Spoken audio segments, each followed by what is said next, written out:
السلام علیکم دوستو، دس سار اسٹوریز میں خوش آمدید۔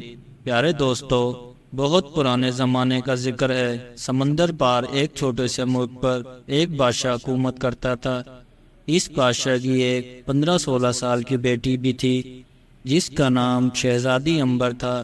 شہزادی امبر بے حد حسین اور خوبصورت تھی۔ یہی وجہ تھی کہ بہت سارے شہزادے شہزادی امبر سے شادی کرنے کے خواہش مند تھے۔ ہر روز کسی نہ کسی ملک کے شہزادے کا رشتہ آیا کرتا تھا۔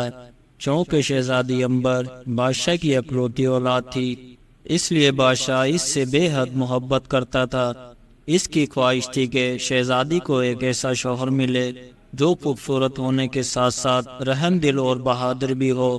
آخر بہت سوچ بچار کے بعد اس نے اپنے قاصد تمام ملکوں کے شہزادوں کے پاس یہ پیغام لے کر بھجوائے کہ شہزادی امبر سے شادی کے لیے بادشاہ ان کا ایک امتحان لینا چاہتا ہے۔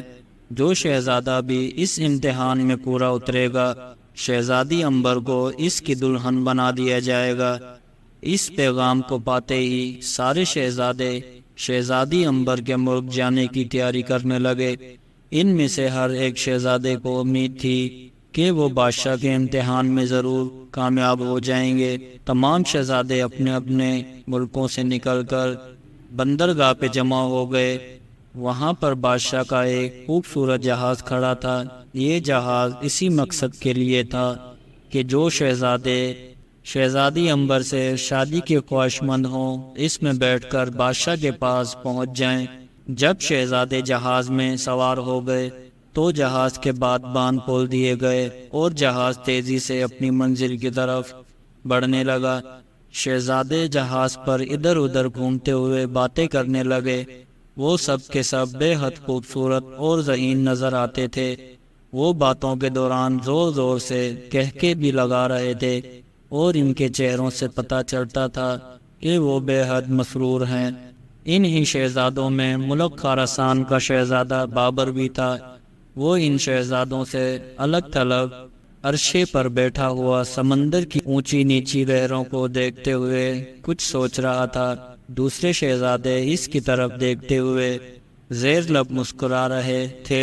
ان کی آنکھوں میں شہزادے بابر کے لیے حقارت تھی۔ وہ اسے مغرور اور بد مزاج سمجھ رہے تھے کیونکہ وہ ان کے ساتھ گل مل کر بیٹھنے کے بجائے احمقوں کی طرح منہ لٹکا کر ایک طرف بیٹھ گیا تھا۔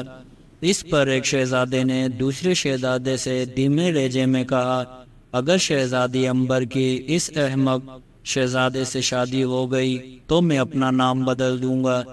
دیکھو تو کیسے بت کی طرح بیٹھا ہے۔ حالانکہ یہ بات آہستگی سے کہی گئی تھی، مگر شہزادہ بابر نے اسے سن لیا اور دھیرے سے مسکرا دیا۔ لگاتار 3 دن کی طویل سفر کے بعد جہاز امبر شہزادی کے ملک پہنچ گیا۔ تمام شہزادے جہاز سے اترے اور ایک دوسرے کے ساتھ ہنسی مذاق کرتے ہوئے شاہی محل کی طرف چل دیے۔ شہزادہ بابر ان کے پیچھے سر جھکائے چلا آ رہا تھا۔ ابھی وہ لوگ تھوڑی ہی دور گئے تھے کہ انہیں ایک امرودوں کا باغ نظر آیا۔ وہاں پر ایک بہت ہی بوڑھا شخص بیٹھا ہوا تھا۔ اس نے آواز دے کر شہزادوں کو اپنی طرف متوجہ کیا۔ شہزادے اس کے پاس گئے۔ بوڑھے نے اپنی لرزتی ہوئی کمزور سی آواز میں کہا، اے نوجوانوں، میں ایک بہت بڑا شخص ہوں، کیا مہربانی کر کے تم میرا ایک کام کرو گے؟ بوڑھے میاں، یہ تمہاری خوش قسمتی ہے کہ تم میرے ملک میں نہ ہوئے۔ ایک شہزادے نے آگے بڑھ کر کہا، اگر ایسی بات تم میرے ملک میں میرے ساتھ کرتے تو میں تمہاری زبان کھنچوا دیتا۔ تم شہزادوں سے اپنا کام کروانا چاہتے ہو، کیا یہ تمہارے نوکر ہیں؟ بوڑھے نے گڑ گڑا کر کہا، میں بہت غریب آدمی ہوں، میرے چھوٹے چھوٹے بچے ہیں، اپنے باغ سے امرود توڑ کر میں اپنا اور اپنے بچوں کا پیٹ پالتا ہوں، مگر تم میری حالت دیکھ رہے ہو، میں امرودوں کے درختوں پر چڑھ کر امرود توڑنے سے قاصر ہوں۔ شہزادے بھی انسان ہوا کرتے ہیں اور انسان ہی انسان کے کام آتا ہے۔ کیا تم میں سے کوئی بھی ایسا نہیں جو میری مدد کر سکے؟ اپنی زبان بند کرو۔ ایک شہزادے نے آگے بڑھ کر کہا، یہ بوڑھا تو سر پر ہی چڑھے جا رہا ہے۔ یہ کہہ کر اسی نوجوان نے بوڑھے کو ایک ایسا دھکا دیا کہ وہ دور زمین پر جا گرا۔ تمام شہزادوں نے ایک فلک شگاف کہکا لگایا، مگر اسی وقت شہزادہ بابر تیزی سے آگے بڑھا اور بوڑھے کو سہارا دے کر اٹھایا۔ تمام شہزادوں کو جیسے سانپ سونگھ گیا۔ پھر ان میں سے ایک شہزادہ بولا، اس بوڑھے کو سہارا دینے والا یہ نوجوان مجھے شہزادہ تو نہیں بڑھئی کی اولاد معلوم ہوتا ہے۔ شہزادہ بابر نے کہا، تم لوگوں کو ایک بوڑھے آدمی کو ستاتے ہوئے شرم آنی چاہیے۔ کیا تم لوگوں کے دلوں میں اپنے سے بڑوں کے لیے عزت نہیں؟ ایک لمبے تڑنگے شہزادے نے اس کے پاس آ کر کہا، اپنی یہ نصیحتیں اپنے پاس رکھو۔ اس بوڑھے کو کیا حق پہنچتا ہے کہ یہ ہم سے امرود توڑوانے کا بےہودہ مطالبہ کرے؟ اس میں اس بیچارے بوڑھے کا بھی کوئی قصور نہیں ہے۔ وہ تمہاری شکلیں دیکھ کر یہ سمجھا تھا کہ تم لوگ شریف نظر آتے ہو، اس کی بات مان لو گے۔ اس کو کیا پتا تھا کہ تم اتنے مغرور اور بدتمیز ہوگے؟ شہزادہ بابر نے جواب دیا اور بوڑھے کے کپڑوں سے گرد جھاڑنے لگا جو زمین پر گرنے کی وجہ سے اس کے کپڑوں پر لگ گئی تھی۔ اس کی باتیں سن کر تمام شہزادوں کے چہرے غم و غصے کی شدت سے سرخ ہو گئے۔ اس لمبے تڑنگے شہزادے نے اپنے ساتھیوں سے کہا، اس بے وقوف شہزادے نے ایک غریب بوڑھے کی حمایت میں ہماری سخت بے عزتی اور توہین کی ہے۔ اب ہم اسے زندہ نہیں چھوڑیں گے۔ اس کی بات سن کر تمام شہزادوں نے اس کی تائید کی۔ ایک شہزادہ جو کہ اپنے آپ کو تلوار کا دھنی سمجھتا تھا، اپنی میان سے تلوار نکال کر بولا، میں اس احمق سے تم سب کی بے عزتی کا بدلہ لوں گا۔ شہزادہ بابر نے بوڑھے کو ایک طرف ہٹا دیا اور اپنی تلوار نکال کر اس نوجوان شہزادے کے مقابلے میں ڈٹ گیا، مگر وہ نوجوان شہزادہ بابر کے سامنے زیادہ دیر تک نہیں جم سکا۔ شہزادہ بابر نے پینترے بدل بدل کر تلوار کے ایسے ہاتھ دکھائے، مد مقابل جلد ہی بے بس ہو گیا۔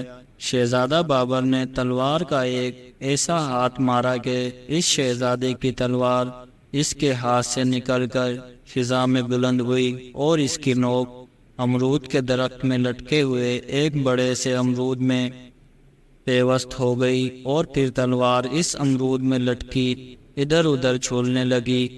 تمام شہزادے حیرت سے یہ ماجرا دیکھ رہے تھے۔ شہزادہ بابر نے آگے بڑھ کر تلوار کی نوک اس شہزادے کے سینے پہ رکھ دی۔ اگر وہ چاہتا تو اس کو ہلاک بھی کر سکتا تھا۔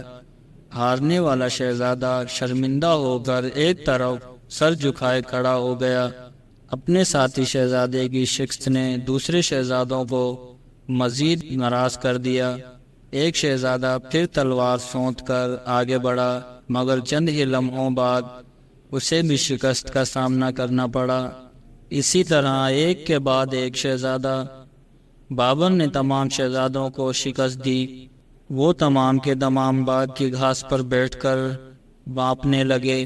شہزادہ بابر پھرتیلا ثابت ہوا اور اس نے تمام شہزادوں کو جلد ہی تھکا مارا تھا۔ سب شہزادے اس سے سخت نفرت محسوس کرنے لگے تھے، مگر وہ اس کا کچھ بھی نہیں بگاڑ سکتے تھے۔ ان سے نمٹ کر شہزادہ بابر امرودوں کے درخت پر چڑھ کر بوڑھے کے لیے امرود توڑنے لگا۔ جب بوڑھے کا ٹوکرا بھر گیا تو شہزادہ نیچے اتر آیا اور پھر وہ اچانک حیرت زدہ رہ گیا۔ باغ میں ایک کٹھیا بنی ہوئی تھی۔ اس کٹھیا کا دروازہ کھلا اور اس میں سے بادشاہ، ملکہ اور شہزادی باہر نکلے۔ تمام شہزادے گھبرا کر کھڑے ہو گئے۔ بادشاہ نے بابر کا سینہ تھپاتے ہوئے کہا، شہزادے، ہم تم سے بہت خوش ہیں۔ تم اب یہ بات اچھی طرح سمجھ گئے ہوگے، ہم نے یہ سب چکر تم لوگوں کا امتحان لینے کے لیے چلایا تھا۔ ہمیں اپنی شہزادی کے لیے ایک رحم دل اور بہادر شوہر کی تلاش تھی۔ خدا کا شکر ہے کہ تم ہمارے معیار پر پورے اترے ہو۔ تم نہ ہی ان دوسرے شہزادوں کی طرح مغرور ہو اور نہ ہی ان کی طرح بدتمیز ہو۔ ہم اس کٹھیا میں بیٹھے سارا تماشا دیکھ رہے تھے۔ تم نے جس دلیری اور جرات مندی سے ان تمام نکمے شہزادوں کا مقابلہ کیا تھا اس نے ہمیں بہت متاثر کیا ہے۔ تمام شہزادوں نے شرمندہ ہو کر گردنیں جھکا لی۔ بادشاہ شہزادہ بابر کو اپنے ساتھ محل میں لے گیا۔ تمام شہزادے اپنے کیے پر شرمسار تھے، اس لیے وہ واپس اپنے ملکوں کو چلے گئے۔ چند ہی دنوں بعد شہزادہ بابر اور شہزادی عنبر کی بڑی دھوم دھام سے شادی ہو گئی، اور اس طرح شہزادہ بابر اپنی رحم دلی اور جرات مندی کی بنا پر دنیا کی خوبصورت ترین شہزادی سے شادی کرنے میں کامیاب ہو گیا۔